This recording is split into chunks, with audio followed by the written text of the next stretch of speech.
మైత్రి media political bulletin సార్వత్రిక సమరం big ballot ఫైట్కు స్వాగతం. నేటి తాజా రాజకీయ పరిణామాలు, వార్తలు, విశేషాలు చూద్దాం. ముందుగా ముఖ్యాంశాలు. అన్ని రంగాల్లో రాష్ట్రాన్ని అధోగతి పాలు చేసిన సీఎం జగన్. ఓటమి ప్రభుత్వంతోనే రాష్ట్రానికి పూర్వ వైభవం. ఎన్నికల ప్రచారంలో గంటా శ్రీనివాసరావు. 5 ఏళ్లకోసారి నియోజకవర్గాలు మార్చే గంటను నమ్మొద్దు. జగన్మోహన్ రెడ్డి నేతృత్వంలోనే ఉత్తరాంధ్ర అభివృద్ధి అవుతుంది. ఎన్నికల ప్రచారంలో అవంతి శ్రీనివాసరావు. సిట్టింగ్ ఎంపీ బెల్లాన చంద్రశేఖర్ మరోసారి గెలుస్తారా? ఎన్డీఏ కూటమి అభ్యర్థి కలిశెట్టి విజయం సాధిస్తారా? ఎవరి బలాబలాలు ఎలా ఉన్నాయి? మీ మైత్రి మీడియా న్యూస్లో ప్రత్యేక కథనం. సమస్యలు పరిష్కరించుకుంటే ఎన్నికలను బహిష్కరిస్తాం. కలెక్టరేట్ వద్ద ఆందోళన, అధికారులకు మొరపెట్టుకున్న భోజరాజపురం గ్రామస్తులు. సీఎం జగన్మోహన్ రెడ్డి చేసేదే చెబుతారు, చెప్పిందే తూచా తప్పకుండా చేస్తారని రాజాం నియోజకవర్గ వైసీపీ ఎమ్మెల్యే అభ్యర్థి డాక్టర్ తలే రాజేష్ అన్నారు. విజయనగరం జిల్లా వంగర మండలం అరసాడ గ్రామంలో MLC Palvalasa Vikrant, YCP youth wing zonal incharge Avanapu విక్రమ్తో కలిసి ఎన్నికల ప్రచారం నిర్వహించారు. వచ్చే ఎన్నికలలో ఫ్యాన్ గుర్తుపై ఓటు వేసి వైఎస్ఆర్ కాంగ్రెస్ పార్టీ అభ్యర్థులను భారీ మెజార్టీతో గెలిపించాలని కోరారు. వైఎస్ఆర్సీపీ ఎన్నికల మేనిఫెస్టో నమ్మకానికి ప్రతిరూపమని రాజాం నియోజకవర్గ వైసీపీ ఎమ్మెల్యే అభ్యర్థి డాక్టర్ తలే రాజేష్ అన్నారు. విజయనగరం జిల్లా వంగర మండలం అరసాడ గ్రామంలో MLC Palvalasa Vikrant, YCP youth wing zonal incharge Avanapu విక్రమ్తో కలిసి ఆయన ఎన్నికల ప్రచారం నిర్వహించారు. గ్రామస్తులు డప్పు వాయిద్యాలు, కోలాట నృత్యాల నడుమ వారికి ఘన స్వాగతం పలికారు. ప్రతి గడప వద్ద మహిళలు హారతులు ఇచ్చారు. ప్రచారంలో భాగంగా వారు ఇంటింటికి తిరుగుతూ ఎన్నికల మేనిఫెస్టోలోని అంశాలను వివరిస్తూ మరోసారి వైసీపీ ప్రభుత్వాన్ని ఆశీర్వదించాలని కోరారు. వచ్చే ఎన్నికల్లో 2 ఓట్లను ఫ్యాన్ గుర్తుపై వేసి ఎంపీగా బెల్లాన చంద్రశేఖర్ ను, ఎమ్మెల్యేగా డాక్టర్ తలే రాజేష్ ను అత్యధిక మెజారిటీతో గెలిపించాలని, తద్వారా జగన్మోహన్ రెడ్డిని ముఖ్యమంత్రిని చేసుకుందామని పిలుపునిచ్చారు. ఈ కార్యక్రమంలో వంగర మండల వైఎస్ఆర్ కాంగ్రెస్ పార్టీ అధ్యక్షులు కర్ణం సుదర్శన్ రావు, ఎంపీపీ సురేష్ ముఖర్జీ, అరసాడ గ్రామ sarpanch Lachchubukta Satyam, vice sarpanch Trinu, vice MPP Ponnapu Satyanarayana, YSRCP party నాయకులు, కార్యకర్తలు, అభిమానులు అధిక సంఖ్యలో పాల్గొన్నారు. రాజాంలో ఒక జన ప్రవాహం చూసాం. రాజాంలో అంత జన ప్రవాహం ఉండాలని ఏ రోజు మేము ఊహించలేదు. ఈ రోజు మంచి శ్రీనివాసరావు గారు, చిన్న శ్రీని గారు కూడా మాటల సందర్భంలో ఇప్పుడు విక్రాంత్ గారు చెప్పారు, ఎక్కడా లేనట్టుగా విజయనగరం జిల్లా మొత్తానికి కూడా రాజామే అత్యధికంగా ప్రజలు వచ్చారు, చాలా ఉత్సాహంగా వచ్చారు అని. ప్రజలు రావడం ఒక ఎత్తు, కార్యక్రమం మొదలైన దగ్గర నుండి పూర్తయ్యే వరకు కూడాను ఏ ఒక్క మనిషి కూడాను వెళ్ళిపోకుండా ఉండడం అనేది గొప్ప విషయం. దీన్ని బట్టి మన రాజాంలో మన వైఎస్ఆర్ కాంగ్రెస్ పార్టీ ఎంత దృఢంగా ఉందనేది ఒక సంకేతం వెళ్ళింది. ఇది చూసిన మన ప్రత్యర్థులందరూ కూడా వచ్చే ఎన్నికల్లో కూటమి ప్రభుత్వం ఏర్పడి చంద్రబాబు నాయుడు ముఖ్యమంత్రి అయితేనే రాష్ట్ర అభివృద్ధి సాధ్యపడుతుందని భీమిలి నియోజకవర్గ కూటమి అభ్యర్థి గంటా శ్రీనివాసరావు అన్నారు. విశాఖ జిల్లా ఆనందపురం మండలంలో పలు గ్రామాల్లో ఆయన ఎన్నికల ప్రచారం నిర్వహించారు. వచ్చే ఎన్నికల్లో ఎన్డీఏ కూటమి బలపరిచిన అభ్యర్థులను గెలిపించాలని విజ్ఞప్తి చేశారు.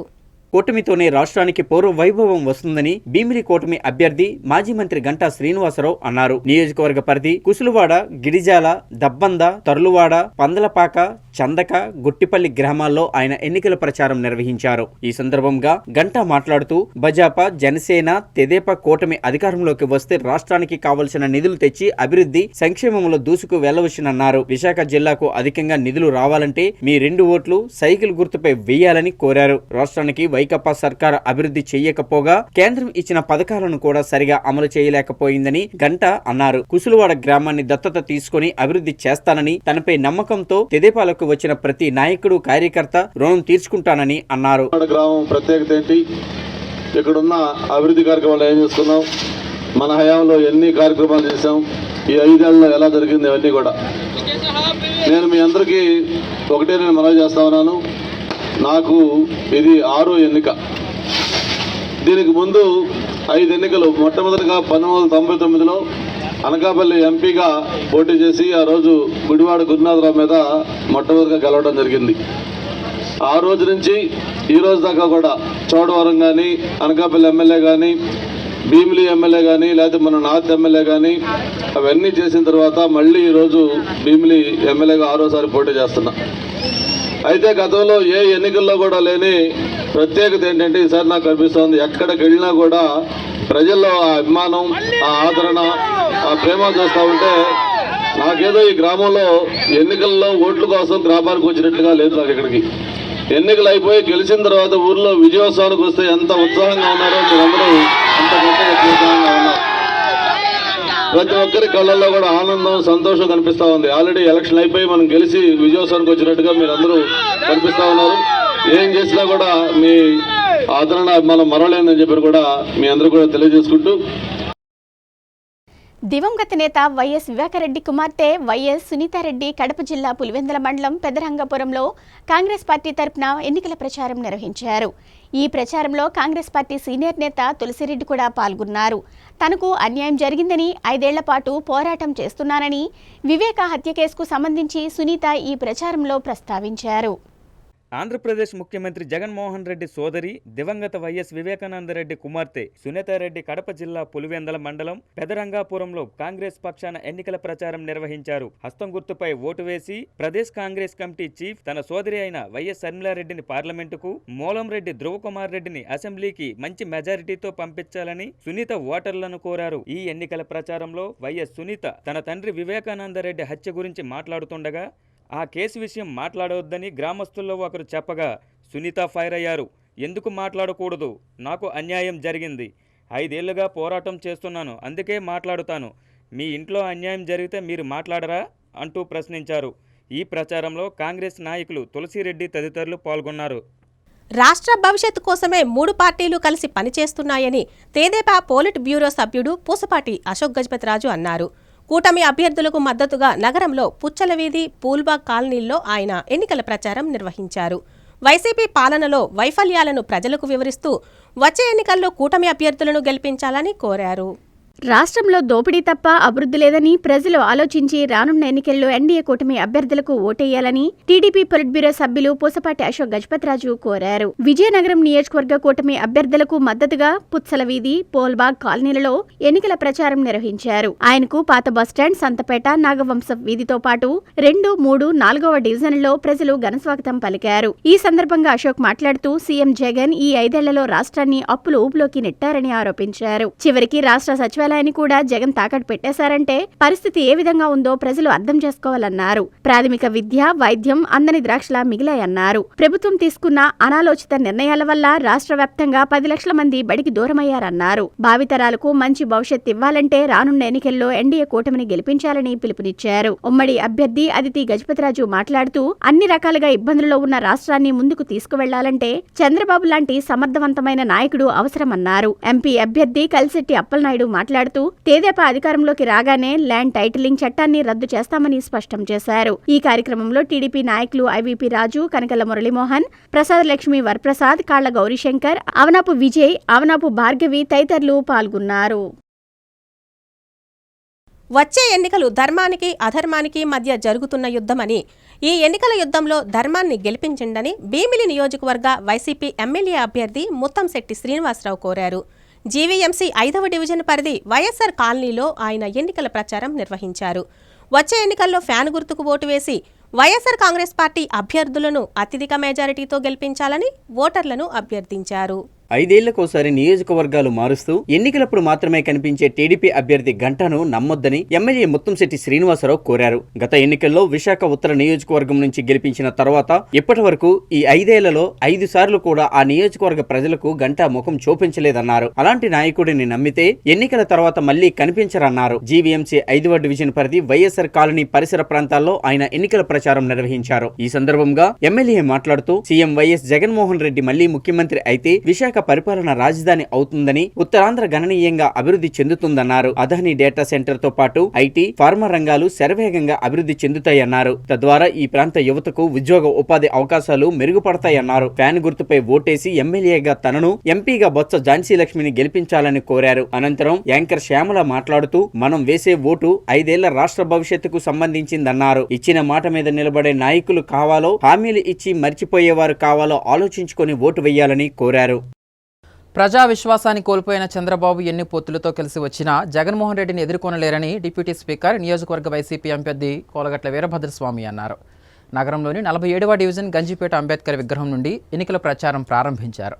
ఇంటింటికి వెళ్లి రాష్ట్రంలో సాగిన సంక్షేమ పాలన, నగరంలో జరిగిన అభివృద్ధి పాలన వివరిస్తూ ఓటర్లను చైతన్యపరిచారు.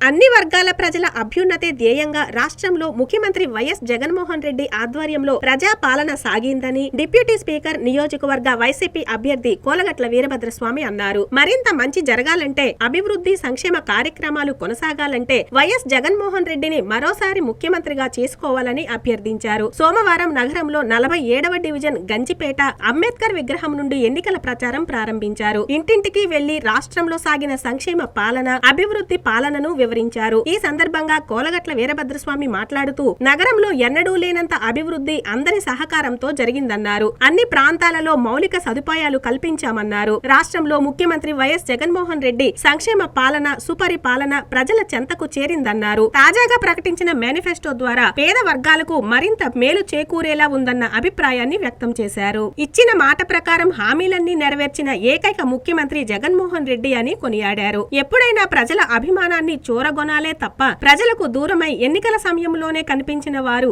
ఎన్ని మాటలు చెప్పినా ప్రజలు విశ్వసించే పరిస్థితిలో లేరని అన్నారు. ఇల్లు రిజిస్ట్రేషన్ చేస్తే ఒరిజినల్ పట్టాలు రావని, అబద్ధపు ప్రచారం సాగుతోందని, దీనిని ప్రజలు నమ్మవద్దని చెప్పారు. పరిపాలన చేయడానికి చంద్రబాబు ఇక అనర్హుడని అన్నారు. శాశ్వతంగా జగన్మోహన్ రెడ్డి ప్రజాభిమానాన్ని చూరగొని ముఖ్యమంత్రిగా వెలుగొందుతారని జోస్యం పలికారు. పార్లమెంటు సభ్యులుగా బెల్లాన చంద్రశేఖర్ ను, శాసనసభ్యులుగా తనను గెలిపించాలని కోరారు. ఈ కార్యక్రమంలో మేయర్ విజయలక్ష్మి, స్థానిక కార్పొరేటర్ పట్నాన పైడిరాజు, దూబే, పలువురు వైసీపీ నాయకులు, కార్యకర్తలు పాల్గొన్నారు. ప్రజల్ని కలుసుకోవడానికి వెళ్తుంటే ఆ ప్రజలందరూ మా వెంటే వస్తున్నారు. అన్న జగనన్న పరిపాలన తీసుకొస్తాం, నిన్ను గెలిపిస్తామని చెబుతుంటే 4 సంవత్సరాలు 10 నెలల కాలంగా ప్రజల్లో కలిసిమెలిసి ఉండి ప్రజా సమస్యలు పరిష్కరిస్తూ, ముఖ్యంగా మంచినీటి సమస్యని పూర్తి స్థాయిలో పరిష్కరించి, ఎండాకాలంలో కూడా ఎక్కడ మహిళలు మంచినీటికి ఇబ్బంది లేకుండా చేసిన పనులు ప్రజలు గుర్తించారు. అది మాకు చాలా ఆనందం, సంతోషాన్ని కలిగిస్తున్నాయి. ఎందుకంటే 2019 ఎన్నికల ముందు 5 రోజులు 6 రోజులకి మంచినీళ్ళు ఇస్తూ కొళాయిలు విడుదల చేస్తుండేవారు. 5-6 రోజులకి కొళాయిలు ఇవ్వటం వలన ఆ కొళాయిల దగ్గర కొట్లాట్లు, తోపులాట్లు జరుగుతూ, ఎక్కడైనా వాటర్ ట్యాంక్ వస్తే ఆ వాటర్ ట్యాంక్ దగ్గర ఆడవాళ్ళు గుద్దులాడుకునే పరిస్థితి నుంచి వాటర్ ట్యాంకులు తిప్పవలసిన పరిస్థితి లేకుండా ఈరోజు మేము అన్ని ప్రాంతాల్లో మంచినీటి కొళాయిలు వేయటం వలన ప్రజలు సంతోషంగా ఉన్న నేపథ్యంలో జిల్లాలో సార్వత్రిక ఎన్నికల ప్రచారాలు ఊపందుకున్నాయి. మండే ఎండలను సైతం లెక్క చేయకుండా ఆయా పార్టీల అభ్యర్థులు ముమ్మరంగా ప్రచారం నిర్వహిస్తున్నారు. ఈ నేపథ్యంలో విజయనగరం పార్లమెంట్ స్థానంపై జోరుగా చర్చలు నడుస్తున్నాయి. సిట్టింగ్ ఎంపీ బెల్లాన చంద్రశేఖర్ మరోసారి గెలుస్తారా? ఎన్డీఏ కూటమి అభ్యర్థి కలిసిట్టి విజయం సాధిస్తారా? కాంగ్రెస్ అభ్యర్థి బొబ్బిలి శ్రీను ప్రభావం చూపిస్తారా? ఎవరి బలాబలాలు ఎలా ఉన్నాయో ఇప్పుడు చూద్దాం. విజయనగరం ఎంపీ ఎవరి వశం? సిట్టింగ్ ఎంపీ బెల్లాన చంద్రశేఖర్ కు ప్రజలు మరోసారి పట్టం కడతారా, లేక టీడీపీ నుంచి రంగంలోకి దిగిన కలిశెట్టి అప్పలనాయుడుకు ఈసారి అవకాశం కల్పిస్తారా? ఇండియా వేదిక తరపున పోటీ చేస్తున్న కాంగ్రెస్ అభ్యర్థి బొబ్బిలి శ్రీను ప్రభావం ఎంత? ఇది ప్రస్తుతం జిల్లాలో ముమ్మరంగా సాగుతున్న చర్చ. కానీ ఈ ముగ్గురు అభ్యర్థుల జయాపజయాలు వారి వ్యక్తిగత చరిష్మా కన్నా పార్టీలపై ప్రజలు చూపే ఆదర అభిమానాలను బట్టి ఉంటాయని చర్చ జరుగుతుంది. రాష్ట్ర రాజకీయాలపై ఎక్కువ మంది ఆసక్తి చూపటం సర్వసాధారణం. కానీ దేశంలో జరుగుతున్న రాజకీయ పరిణామాలు మారుమూల ప్రాంతంలోని ప్రజానికాన్ని కూడా ప్రభావితం చేస్తుండటం, ఆ విషయాలు ఎప్పటికప్పుడు తేటతెల్లం అవుతూ ఉండటంతో దేశ రాజకీయాలపైన, అందుకు వేదికగా ఉండే లోక్సభ అభ్యర్థులు గెలుపోటములపైన కూడా చర్చ నడుస్తుంది. గత ఎన్నికలతో పోలిస్తే ఈ ఏడాది ఎన్నికలు భిన్నం. ఒక అవకాశం నినాదంతో వైఎస్ఆర్ కాంగ్రెస్ పార్టీ గత ఎన్నికల్లో ప్రజల ముందుకు వెళ్లటం, కేంద్రంలో అధికారంలో ఉన్న భారతీయ జనతా పార్టీ వైకాపాకు మద్దతివ్వటం వంటి అంశాలు బాగా కలిసి రావటంతో పూసపాటి అశోక్ గజపతిరాజు వంటి లెజెండరీ పొలిటీషియన్ పై బెల్లాన సునాయాసంగా గెలుపొందారు. ఈ ఎన్నికల్లో విజయనగరం పార్లమెంట్ స్థానానికి పాతకాపు బెల్లాన చంద్రశేఖర్ నే వైకాపా బరిలో నిలిపింది. అశోక్ గజపతిరాజు స్థానంలో ఎన్డీఏ కూటమి బెల్లానాకు పోటీగా కొత్త కాపు కలిశెట్టి అప్పలనాయుడిని రంగంలోకి దించింది.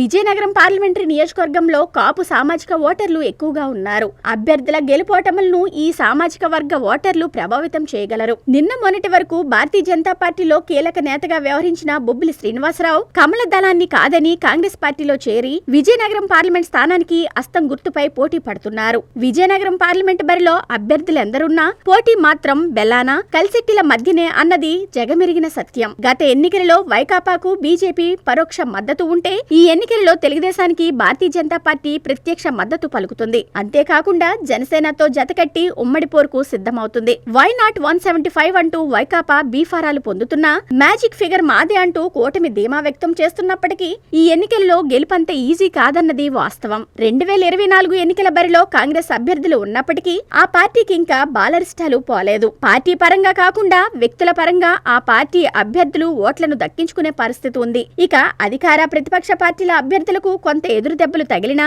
వాడు కాకపోతే వీడు, వీడు కాకపోతే వాడు అన్నట్టుగా టీడీపీ వైసీపీ అభ్యర్థుల వైపే ప్రజలు చూసే పరిస్థితి కనిపిస్తుంది. అలాగే ఆయా పార్టీ అసెంబ్లీ అభ్యర్థులకు వచ్చే ఓట్లను బట్టి ఎంపీ అభ్యర్థుల భవితవ్యం ఉంటుందనటంలో సందేహం లేదు. ముగ్గురు అభ్యర్థులు ఇప్పటికే తమ ప్రచారాలను ముమ్మరం చేశారు. టీడీపీ వైసీపీ అభ్యర్థులు వ్యక్తిగత ప్రచారం కంటే అసెంబ్లీ అభ్యర్థులతో కలిసి ప్రచారం చేస్తున్నారు. ఎవరికి అవకాశం దక్కుతుందో వేచి చూడాల్సిందే. దళితుల ఓట్లతో గద్దెనెక్కిన జగన్మోహన్ రెడ్డి పాలనలో దళితులకు తీవ్ర అన్యాయం జరుగుతుందని సమతా సైనిక్ దళ్ రాష్ట్ర కార్యదర్శి సుధీర్ కుమార్ ఆందోళన వ్యక్తం చేశారు. ఉత్తరాంధ్ర పర్యటనలో భాగంగా సమతా సైనిక్ దళ్ బృందం సోమవారం విజయనగరం జిల్లా రాజాం చేరుకుంది. ఈ సందర్భంగా ఆయన మీడియాతో మాట్లాడుతూ సీఎం జగన్మోహన్ రెడ్డి దళితులపై దాడులు చేసిన వారికి పదవులు ఇచ్చి పక్కన పెట్టుకున్నారని అన్నారు. రానున్న ఎన్నికల్లో వైసీపీ ప్రభుత్వాన్ని గద్దెదించే విధంగా సమతా సైనిక్ దళ్ దళితుల పక్షాన పోరాడుతుందని చెప్పారు.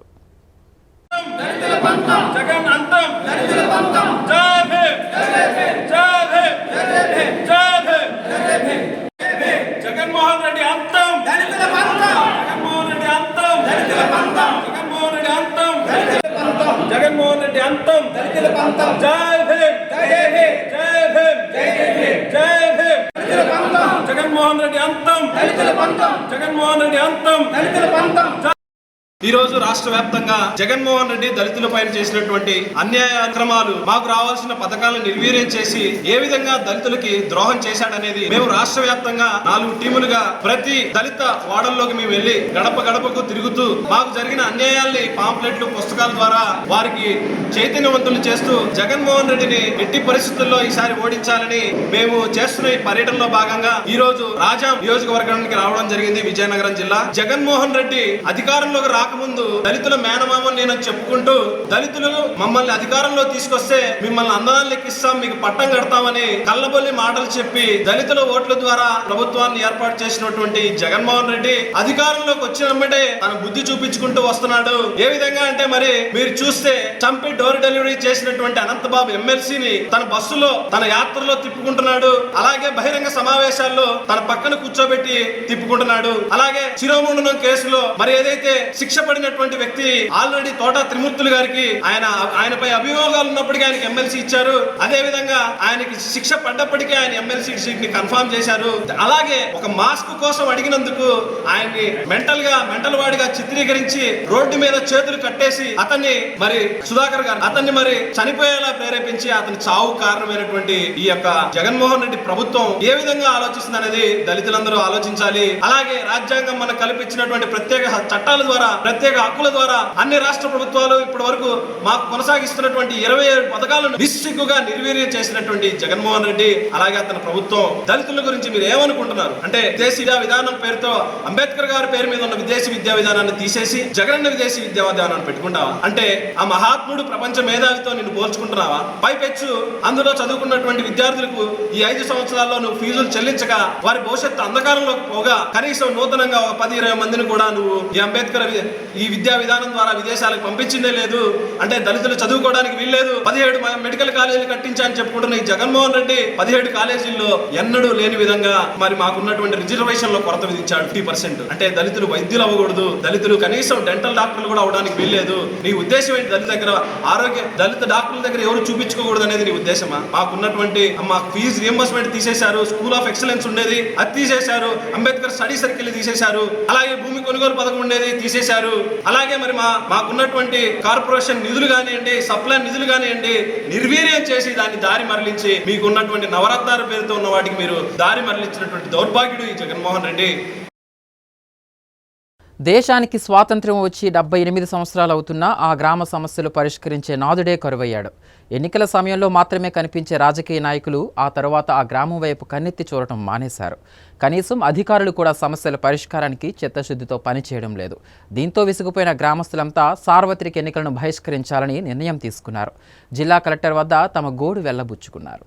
తమ గ్రామంలో సమస్యల పరిష్కారానికి మరో మార్గం లేదని నిర్ణయించుకున్నారు. ఆ గ్రామ ప్రజలు మే 13న జరగనున్న సార్వత్రిక ఎన్నికలలో ఓటింగ్లో పాల్గొనకుండా బహిష్కరించాలని నిర్ణయం తీసుకున్నారు. దేశానికి స్వాతంత్ర్యం వచ్చి 78 సంవత్సరాలు అవుతున్నా తమ గ్రామానికి రహదారి సౌకర్యం కూడా నోచుకోకపోవటం తలుచుకొని తమకు స్వాతంత్ర్యం రాలేదని భావిస్తున్నారు. విజయనగరం జిల్లా దత్తిరాజేర్ మండలం గుచ్చిమి పంచాయతీ భోజరాజపురం గ్రామం ప్రజలంతా పాలకులకు వినతులు పెట్టుకుంటే సమస్య పరిష్కారం అయ్యేలా లేదని సమిష్టిగా నిర్ణయించుకొని ఎన్నికల బహిష్కరణకు సిద్ధమయ్యారు. ఈ మేరకు జిల్లా కలెక్టర్ కు తమ రహదారి సమస్య, ఇతర సమస్యలు, తాము తీసుకున్న ఎన్నికల బహిష్కరణ నిర్ణయాన్ని తెలియజేశారు. తమ సమస్యలకు అధికారులు చొరవ తీసుకుని పరిష్కరించాలని కోరారు. ఈ సందర్భంగా గ్రామస్తులు మాట్లాడుతూ 5 సంవత్సరాలకు ఒకసారి ఎన్నికలలో రాజకీయ నాయకులు దర్శనమిచ్చి ఓట్లు వేయించుకుంటారని అన్నారు. మీ సమస్యలు పరిష్కరిస్తామని హామీలు ఇస్తారన్నారు. మళ్లీ 5 సంవత్సరాల వరకు ఎవరూ ముఖం చూపించరని వాపోయారు. దశాబ్దాలు గడుస్తున్న గ్రామానికి కనీస రహదారి సౌకర్యం ఏర్పాటు చేయలేదంటే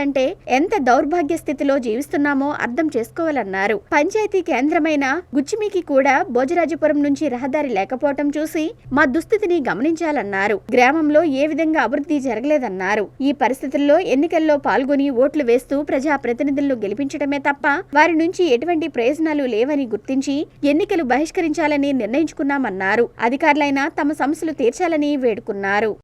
విజయనగరం జిల్లా దత్తిరాజు మండలం గుచ్చెం పంచాయతీ బోయరాజపురం యామనటి గ్రామం. మా ఊరు అయినటువంటి బోయరాజపురం నుంచి ఈ రోజు విజయనగరం కలెక్టర్ ఆఫీస్ రావడం జరిగింది. అందులో మెయిన్ కారణం ఏంటంటే రోడ్డు. ఇంతవరకే రోడ్డు లేని ఊరు ఏది ఉందంటే అది మా ఊరేనే. చుట్టుపక్కల ఉన్న విలేజ్లు అన్ని కూడా డెవలప్డ్ విలేజ్లే. బట్ మా ఊరు మాత్రం ఒక ట్రైబల్ ఏరియా లాగా మిగిలిపోయింది. మెయిన్ ఎందువల్ల ఏంటంటే ఇక్కడ వచ్చిన అధికారులు అనేది ఏదో డిపెండ్ అయ్యి వాళ్ళ మీద ఉండడం వల్ల లాస్ట్ ఎండింగ్ పాయింట్కి వచ్చేసరికి చేతులు ఎత్తడం వల్ల మా ఊరు అలా ఉండిపోయింది. అందువల్ల ఎటువంటి ఫెసిలిటీస్ లేదు. మాకు అంబులెన్స్ రావాలన్నా ఇబ్బందికరంగా ఉంది. స్కూల్ పిల్లలు బయటికి వెళ్ళి చదువుకోవాలన్నా ఇబ్బందికరంగా ఉంది.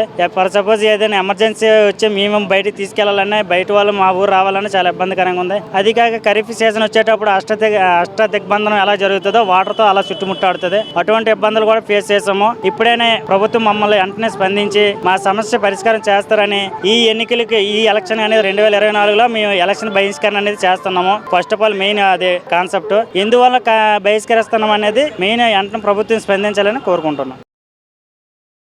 ఒక సైకో రాష్ట్రాన్ని పరిపాలిస్తే ప్రజల పరిస్థితి ఎలా ఉంటుందో ఈ 5 ఏళ్లలో ప్రతి ఒక్కరూ కళ్లారా చూశారని మాజీ కేంద్ర మంత్రి టీడీపీ పొలిట్ బ్యూరో సభ్యులు పూసపాటి అశోక్ గజపతిరాజు అన్నారు. ఎన్నికల ప్రచారంలో భాగంగా సీఎం జగన్మోహన్ రెడ్డి విజయనగరం ఎమ్మెల్యే కోలగట్లపై ఆయన ఘాటు విమర్శలు చేశారు. వచ్చే ఎన్నికల్లో ఊడిగం చేసే నాయకులను తరిమికొట్టి మంచి అభ్యర్థులను ఎన్నుకోవాలని పిలుపునిచ్చారు.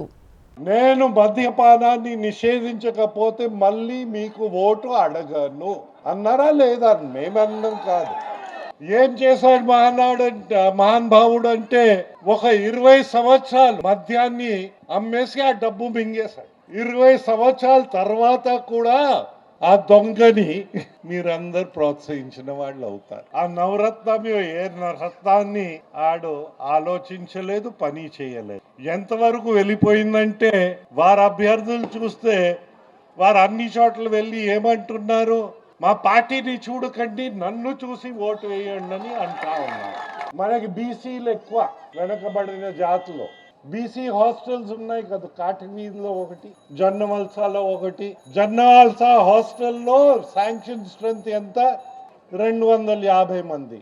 మేము అక్కడ వెళ్ళే రోజు 8 మంది పిల్లలే మనకు కనిపిస్తా ఉన్నారు. కాటవీధి హాస్టల్ ఎక్కడెత్తేసారో బుర్రగొక్తా వెతుకుతా ఉన్నాం. పాపం మీ అందుబాటని తరచుగా ప్రకటించిన ప్రజాప్రతినిధికి తెలియదంటారా? లేకపోతే ఆ ప్రజాప్రతినిధి అని బాధ్యతలు మర్చిపోయి మేము ఉడిగం కోసమే పరిమితం అవుతామా అని వీడు వెళ్తాడా? వారు ఏదో మంచి నీళ్ళని వారు సృష్టించినట్లా చిత్రీకరిస్తున్నారు. చాలా గమ్మత్తుగా ఉంటాయి. ఏదైతే సృష్టిలో మనకు మంచి నీళ్ళు ఇస్తారు. మనకి చంపావతి నది నీళ్ళు ఎవరు తెచ్చారు? ఇక్కడ అప్పల్కొండమ్మ గారి సమయం నుంచి 1911 నుంచి వస్తుంది. అయితే అప్పల్కొండమ్మ గారు ఎప్పుడైనా నేను నీళ్ళు సృష్టించానా అని అన్నారా? దేవుడు ఆ వరం ఇచ్చారు నీళ్ళు. ఆ నీళ్ళని అందించే బాధ్యత ఆమె స్వీకరించి మన ఊరికి మొదటిసారి మంచినీళ్ళు అందించారు. దాని తర్వాత గోస్తాని నది వచ్చింది. ఎవరి హయాంలో వచ్చిందండి? నారా చంద్రబాబు నాయుడు గారు ముఖ్యమంత్రిగా ఉన్నప్పుడు. నేను కూడా ఉన్నానులే, నేను ఉడిగం చేయను కదా, ప్రజాప్రతినిధిగా ఉండేవారు. గడిగెడ్డ రిజర్వాయర్లో నీళ్ళు పెట్టి చంపావతి నదిలో పెట్టి ఒక పక్కన రైతులకి ఒక పక్కన త్రాగునీళ్ళు పెంచారు. పోనీ ఆ పని అయినా పర్మనెంట్ చేశాడా? పర్మనెంట్ చేస్తే నీ దగ్గర వచ్చి నేను నీళ్ళు తెచ్చానని ఎలాగనగలుగుతాడు? చాలా గమ్మత్తుగా తయారైపోయాయి అన్ని. 10,50,000 మంది పిల్లలకి మన రాష్ట్రంలో బడి లేకుండా చేసిన దుర్మార్గం ఎవరు? ఈ జగనే కాదు, సైకో బిరుదు ఊరికేనే రాలే. మరిన్ని రాజకీయ వార్తలు, పొలిటికల్ అప్డేట్స్, విశ్లేషణల కోసం చూస్తూనే ఉండండి మైత్రి మీడియా న్యూస్.